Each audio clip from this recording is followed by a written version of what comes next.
এসেছিলাম পিকনিক করতে, মানে ফুচকার দোকানে তোরা কি করছিস? এটা সিগারেট ওরা জানে না। ও আচ্ছা, তাহলে এটা কি? পাপড়ি চাট।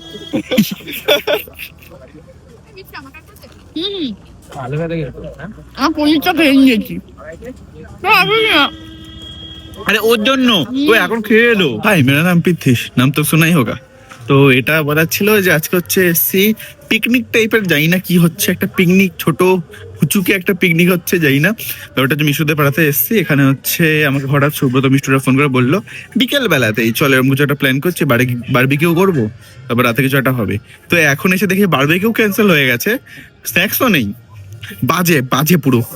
রাতে মানে মাংস, রুটি, রুমালি রুটি সামথিং কিছু একটা হবে। তো যাই হোক, কাজ পাজ হয়ে গেছে, এখন মজাই করি এসে সবার সাথে। তুই এসব করতে পারিস?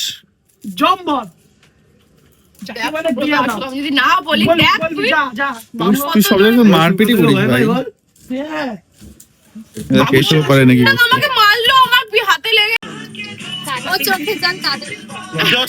চোখের জলটা দেখো, বেচারা দেখা যাচ্ছে না কেন জলটা ভাই, জল চাইছে না দেখাতে। তো আমরা হচ্ছে এখন খেতে বসে গেছি, এই যে আমার খাওয়া প্রায় শেষ। এখানে সুব্রত সবাইকে দিচ্ছে, ও বেচারা না খেয়ে। আর এতক্ষণে মিষ্টু আর এই যে এই মালটা এসেছে।